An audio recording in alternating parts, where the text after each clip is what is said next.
Hi everyone, स्वागत है आप सभी का। इस वीडियो में हम रीजनिंग के क्वेश्चन सॉल्व करेंगे। आपका एग्जाम था क्लर्क का पोस्ट कोड 918 का। ये रीजनिंग आपकी बहुत ज़्यादा इंपॉर्टेंट होगी एचपी पुलिस कांस्टेबल के लिए, बिकॉज आपको पता है 16 मार्क्स की वेटेज है। रीजनिंग में देखिए आपको कुछ ज़्यादा नहीं करना है, आपको सिर्फ प्रैक्टिस करनी है। आपको कोई भी फॉर्मूला क्रैम करने की भी ज़रूरत नहीं है। देखिए आप इंग्लिश सेक्शन हिंदी सेक्शन से और आपकी जो रीजनिंग सेक्शन है वहाँ से आप मैक्सिमम स्कोर कर सकते हैं, जिसका यहाँ पर अगर मान लीजिए 32 क्वेश्चन आते हैं, तो अगर आपके अराउंड 29 से 30 क्वेश्चन भी बन जाते तो आपके मैक्सिमाइज हो जाते हैं सिलेक्शन के चांसेस। तो रीजनिंग को देखना बहुत ज़्यादा ज़रूरी है, बिकॉज ये आपका एक एक्चुअल एग्ज़ाम है जो अभी कंडक्ट हुआ है। बिकॉज इस एग्ज़ाम में आपकी जो मिनिमम क्वालिफिकेशन थी वो 12वीं थी, यानी कि +2 थी। तो आइए देखते हैं रीजनिंग का क्वेश्चन पहला कैसे होगा। M O is related to P R in the same way as B D is related to. आपसे पूछा गया कि आपको एम ओ और पी आर में रिलेशन बताना है, उसी तरीके से आपको बी डी में भी बताना है कि इनमें से किस ऑप्शन के साथ रिलेशनशिप सेटअप होगा। तो जानते हैं एम ओ मैंने लिख दिया और पी आर। यहाँ पर क्या आएगा, एम और ओ के बीच में क्या होता है, एन ओ। ठीक है, पी क्यू। तो अगर आप देखिए M N O P Q R, मतलब आपके सीरियल वाइज आपके ये क्या है, ये आपके अल्फ़ाबेट्स हैं। तो हम देखते हैं उसी तरीके से बी डी का, सी डी। ठीक है, फिर आपका आना चाहिए ई एफ और जी, मतलब तो आपने बना लिया। ये तो आपके पास दिया गया बी और डी। ठीक है, तो बी डी के बाद आपके पास क्या आएगा, बी डी के बाद आएगा आपके पास ई और जी। ठीक है, तो आपका जो राइट आंसर होगा ऑप्शन डी, ई जी। क्योंकि यहाँ पर देखिए एम ओ और फिर आपका इसका था ओ पी और फिर डी के बाद आपका क्या आना था, ई आना था। तो ये ऑप्शन सारे ही गलत होने वाले थे। नेक्स्ट है नेक्स्ट क्वेश्चन है आपका, आपके पास लेटर सीरीज दी गई है, आपको इसका सॉल्यूशन बताना है। देखिए अगर आपने ये क्वेश्चन नहीं किया है, आपने प्रैक्टिस नहीं किया है, तो ये थोड़ा समवट टिपिकल हो सकता है। बट मैंने आपसे हमेशा कहा कि जब भी आप रीजनिंग करें तो हमेशा ये सोचें कि क्वेश्चन इजी है। देखिए कॉम्प्लिकेट करेंगे तो वैसे ही नहीं हो पाएगा। अगर आप ये सोचेंगे कि क्वेश्चन इजी है तो आपके लिए क्वेश्चन सॉल्व करना समवट इजी हो जाता है। तो हम देखिए इस क्वेश्चन को कैसे करेंगे। इसका पहले तो मैं आपको राइट आंसर बता रहा हूँ, ऑप्शन ये है। अब आपको यहाँ पे टोटल लेटर देखने के कितने, तो ये अगर आप इसे काउंट करेंगे तो ये बनते हैं 12। या तो आप 3 3 के फैक्टर बनाएं या बनाएं आप 4 4 के। तो देखते हैं इसको हम पुट करके इसमें देखेंगे। तो बी ए, फिर आपका आ गया बी ए, और फिर आता है आपका बी बी ए, फिर आता है आपका बी ए बी बी। ठीक है, तो हम 3 3 के पेयर बना लेते हैं। ये आपका 3 का हो गया, ये आपका ये भी आपका यहाँ पर 3 का हो जाता है, और आपका ये भी 3 का हो जाता है। तो आपके पास क्या पैटर्न बन रहा है, पैटर्न बन रहा है बी ए बी, और क्या बन रहा है ए बी बी, फिर बन रहा है आपका बी ए बी, और फिर बन रहा है ए बी बी। तो आपका देखिए पैटर्न बन रहा है ना, B A B A B B, B A B A B B. तो आपका राइट आंसर होगा ऑप्शन डी। अब मान लीजिए ये तो मुझे आंसर पता था, अब आपको आंसर नहीं पता है तो आपको क्या करना है। अगर आपके पास ये क्वेश्चन आ जाता है, मान लो आपको नहीं आता, आपने क्वेश्चन ये तो एक बार में सॉल्व हो जाता तो ज़्यादा बेटर है। अगर नहीं तो इसे स्किप कर दीजिए। जब आपके पास टाइम बचता है आपको ये ऑप्शन सी पुट करके देख लेना है मेरे हिसाब से। तो अगर आपको बिल्कुल ही आइडिया नहीं आ रहा है, हम देखते हैं, फर्स्ट हम डाल के देखते हैं तो क्या बनता है, A B B A B B B A, और फिर बनता है आपका ए ए बी बी। तो हम इसके 3 3 के बना के देखते हैं। तो ये आपका बनेगा, सॉरी यहाँ पे 4 हो गए। ठीक है, तो आपके पास जो बनता है A B B A B B B A और ए बी बी। तो देखिए यहाँ पर ये तो बन रहा है आपका A B B A B B B A, और यहाँ पे आपका ABB बन रहा है, ठीक है। तो आपका जो पहला, अगर आपने ऑप्शन देखा होगा तो वहाँ पर दोनों, पहले एक पैटर्न चलता है, फिर उसके बाद दूसरा, फिर उसके बाद पहला, फिर उसके बाद दूसरा। तो इस तरीके से जो आपका राइट आंसर हुआ था वो आपका ऑप्शन डी हुआ था। देखते हैं next question. How many pairs of letter are there in the word subjugating in which the difference between them is same as in the English alphabet? तो देखिए ये क्वेश्चन बड़ा अच्छा था और काफ़ी लोग इसमें कंफ्यूज भी हुए होंगे। क्वेश्चन ये कह रहा था कि देखिए जिस तरीके से ये आपका वर्ड लिखा है, ठीक है, और जिस तरीके से आपके इसमें ये अल्फ़ाबेट्स या लेटर्स लिखे गए हैं और उनके बीच में उतना ही डिफरेंस है जितना आपके एक्चुअल जो आपके अल्फ़ाबेट्स हैं उनके बीच में होता है। देखिए मैं आपको समझा के बताता हूँ। मान लीजिए मैं आपके पास एक वर्ड लिखता हूँ, मान लीजिए मैंने आपके पास एक वर्ड लिख दिया,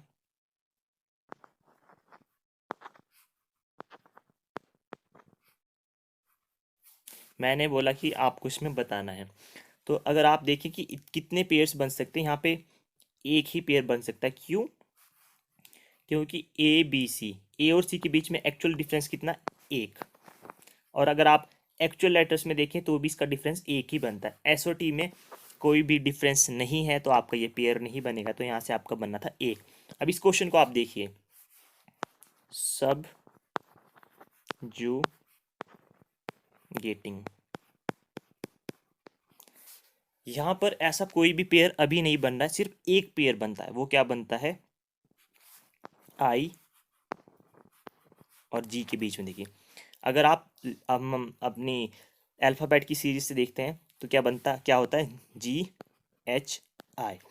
जी और आई के बीच में एक्चुअल में कितना होता है, एक का डिफरेंस होता है ना, +1 का। जी के बाद एच के बाद क्या आता है आपका, आई आता है। यहाँ पर भी देखिए जी की जगह यहाँ पे एन लिखा है, उससे आपको कोई मतलब नहीं है, ठीक है। आप ये सोच लीजिए यहाँ पर एच है और यहाँ पर ये क्या है, आई। तो यहाँ पर देखिए हम सॉरी, इसके बीच में भी एक का ही डिफरेंस बनता है। आपको लेटर्स नहीं देखने थे, सिर्फ आपको ये देखना था कि जो वर्ड आपने इसमें लिखा है चाहे वो सीधा या उल्टा है, और एक्चुअल में जो उसके बीच में डिफरेंस बनता है, जो आपकी वर्णमाला होते हैं या अल्फ़ाबेट होते हैं, ठीक है, उसमें भी उतना ही बनता है। तो यहाँ पर आपका ऑप्शन मेरे हिसाब से 1 ही होना था, बिकॉज मुझे बाकी पेयर्स नहीं मिले, क्योंकि जो आपके आई और जी के बीच में सिर्फ +1 का ही डिफरेंस था। और यहाँ पर भी अगर आप देखें तो इसमें एक का ही डिफरेंस है, तो ऑप्शन ए आपका राइट आंसर होने वाला था। नेक्स्ट क्वेश्चन है आपका, आपको बताना है कि आपके पास मशीन लिखा गया और मशीन को आपने इस तरीके से कोडिंग की है। तो आपसे बताया गया कि आपको इस वर्ड को आप इनमें से कैसे कोड किया गया होगा। तो देखिए हम पहले मशीन और इसके बीच में एक रिलेशनशिप सेटअप करेंगे। क्या होगा, आप पहले क्या मशीन लिख लेते हैं, मशीन, फिर यहाँ पे LBIHOD।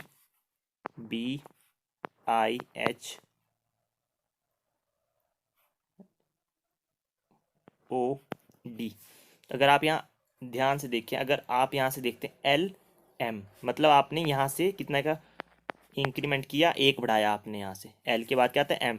और ऊपर से देखिए AB, मतलब एक बढ़ा, ठीक है। नीचे से देखिए BC, देखिए एक बार नीचे से ऊपर को बढ़ रहा है, ठीक है। L के बाद M आया, ऊपर से A से B, तो आपका एक का इंक्रीमेंट हो रहा है। अब आपके पास वर्ड दिया गया है SLTMFNB, ये आपका कोडेड है, ठीक है। आपको बताना है कि किस लेटर से, किस वर्ड से ये बना होगा।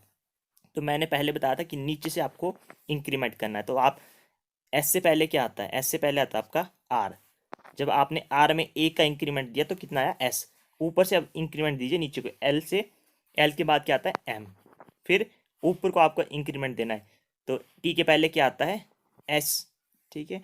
और एम के बाद क्या आता है, एन। तो आपका आंसर बनना था RMSN, ठीक है। तो ऑप्शन सी आपका राइट आंसर होने वाला था।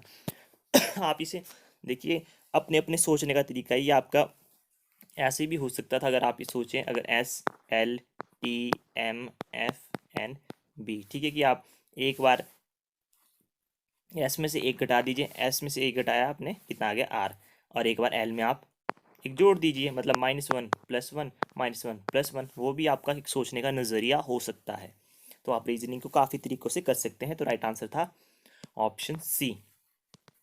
नेक्स्ट है आपका, if sand is called air, air is called plateau, plateau is called well, well is called island, and island is called sky, then from where will a women draw water. मतलब आपको बोला गया कि आप मिट्टी को वायु कहते हैं, वायु को पठार, पठार को कुआं, और कुआं टापू को कहते हैं, और टापू को आकाश कहते हैं। तो एक स्त्री कहाँ से जल निकाली, वेल इज कॉल्ड आइलैंड, ठीक है। तो पानी कहाँ से निकलेगा, कुएं से, और कुएं को क्या कहते हैं, आइलैंड, ठीक है। तो आपका जो आंसर होना था ऑप्शन बी, आइलैंड यानी कि टापू। नेक्स्ट क्वेश्चन है आपका, राखी स्टार्ट फ्रॉम पॉइंट क्यू। देखिए मैं आपको बताता हूँ क्या क्वेश्चन था। क्वेश्चन ये है कि राखी जो है वो आपकी क्यू पॉइंट से चलती है साउथ की तरफ, यानी कि दक्षिण दिशा की तरफ चलती, कितना, 25 मीटर। ये आपका पॉइंट क्यू, यहाँ से चली 25 मीटर। अब उसने क्या किया, उसने एक लेफ्ट टर्न लिया। अभी देखिए वो इसका लेफ्ट इस साइड को होगा, तो कितना लिया, 30 मीटर्स, 30 मीटर्स लिया। फिर उसने क्या किया, यहाँ से राइट टर्न लिया, और कितना चली वो, 15 मीटर, ठीक है। क्वेश्चन आपको समझ आया। और कौन से पॉइंट पे पहुंची, पॉइंट पी पे। अब आपको क्या करना है कि आपको डिस्टेंस बताना है इस पॉइंट पी और क्यू के बीच में। तो कैसे होगा, इस क्वेश्चन को आप कैसे कर सकते हैं, और आपको डायरेक्शन भी बतानी है। डायरेक्शन हम बाद में देखेंगे, पहले हम ये देखते हैं कि डिफरेंस कितना, सॉरी डिस्टेंस कितना है। तो ये तो आपका देखिए 15 ही बनता है, मैंने यहाँ से बेस ले लिया, ये आपका 15, ये भी आपका 15 है। तो 15 और 25 यहाँ पे कितना हो जाता है आपका, क्योंकि ये भी देखिए यहाँ से यहाँ तक की कितना 25, और यहाँ से यहाँ तक 15 है, तो ये हो जाता है आपका टोटल 40। और ये तो आपका बेस है कितना, 30। और जब मैंने आपका ये कहा कि ये आपका 15 है, ठीक है, तो इस पॉइंट पे आप पहुंच चुके हैं। तो आपको क्या करना है, यहाँ से आपको पाइथागोरस थ्योरम लगाना। जितने भी आपके रीजनिंग डायरेक्शन वाले क्वेश्चंस होते हैं, वहाँ पर आपके मैक्सिमम टाइम पाइथागोरस थ्योरम ही लगती है। तो अब क्या बनती है आपके पास, अब आपके पास बनता है, ये आपका 40 है, ये आपका बेस था 30, और आपको ये बताना था। तो अगर आप इसे सॉल्व करें तो क्या बनेगा आपके पास, मान लीजिए एक्स, एक्स का square equal to 40 square plus 30 square, ये बन जाता है आपका 1600 प्लस 900, और ये बन जाता है 2500। और जब आप इसे, इसका रूट कैंसिल करेंगे तो ये आपके पास बन जाता है एक्स इक्वल टू 50। तो इतना तो आपको पता है कि आपके दो ऑप्शन तो गलत हो चुके हैं यहाँ से, क्योंकि आपके पास आंसर तो आना चाहिए 50 में ही। हम देखते हैं कैसे। वो चली साउथ की तरफ, या होती है दक्षिण दिशा, या आपकी ईस्ट, गेम इन दोनों के बीच में ही है, ठीक है। अब वो चली, कितना भी चली, वो चली 25, अब ये साउथ की तरफ आई, ठीक है, यहाँ पहुँच गई मान लीजिए वो। फिर चली वो लेफ्ट लिया, फिर वो चली आपकी किसकी तरफ, वो चल गई आपकी पूर्व दिशा की तरफ। फिर वो मूव हुई आपकी, उसने फिर से राइट लिया, और वो 15 मीटर चली, ठीक है। तो सीधी सी बात है, वो सारा उसने कहाँ पे ट्रैवल किया है, उसने ट्रैवल किया है साउथ और ईस्ट के बीच में ही, ठीक है। वेस्ट आपका यहाँ आता है, इस साइड को तो आई ही नहीं, ठीक है। तो इसके बीच में आई है, तो आपका अल्टीमेटली जो आपका करेक्ट आंसर होगा option B, 50 metre south east. क्योंकि देखिए वेस्ट की तरफ तो गई नहीं, ये ऑप्शन आपके पहले ही गलत थे। तो इस तरीके से आपका क्वेश्चन सॉल्व हुआ। नेक्स्ट क्वेश्चन है आपका, if the day before yesterday was Thursday when will Sunday be. मतलब बीते कल के पहले वाला दिन गुरुवार था, रविवार कब होगा। तो बीते कल के पहले गुरुवार था, मतलब गुरुवार था 2 दिन पहले, 2 दिन पहले गुरुवार था, तो उसके अगले दिन क्या होगा, शुक्रवार, और आज क्या होगा, शनिवार। कहने का मतलब यह है, यह बीते कल के पहले, मान लीजिए आपका ये कल है, और बीते कल के पहले ये आपका थर्सडे आ गया, मतलब थर्सडे के अगला दिन होगा फ्राइडे। और आपसे पूछा गया है कि आज, अगर हम आज की बात करते हैं, तो आज के बाद ही तो संडे आएगा ना, ठीक है। तो आपका संडे कब होगा, संडे होगा आपका नेक्स्ट डे। ऑप्शन सी आपका राइट आंसर होगा। आज से 2 दिन बाद नहीं होगा, आने वाले कल के अगले दिन नहीं, ये तो आपका गलत है, आज भी आपका गलत है। और आज से 2 दिन बाद कैसे होगा, क्योंकि आपका देखिए थर्सडे हो चुका है, उसके बाद आ गया आपका फ्राइडे, और हम आज बात कर रहे हैं तो सैटरडे और ये संडे, नहीं तो वो आज से 2 दिन बाद तो आपका मंडे आएगा। तो आपका जो यहाँ का राइट आंसर था ऑप्शन सी, कल। नेक्स्ट क्वेश्चन है नेक्स्ट क्वेश्चन है, देखिए मैं ऐसे ऐसे एक्सप्लेन करता हूँ आपसे। क्वेश्चन ये पूछा गया कि टोटल आपके पास 29 बॉयज़ हैं और विजय की पोजीशन लेफ्ट साइड से 17th है और राइट साइड से मनीष की 17th है। आपको बताना उन दोनों के बीच में कितने बच्चे हैं। तो देखिए इस क्वेश्चन को करने के लिए आपके पास क्या ट्रिक है।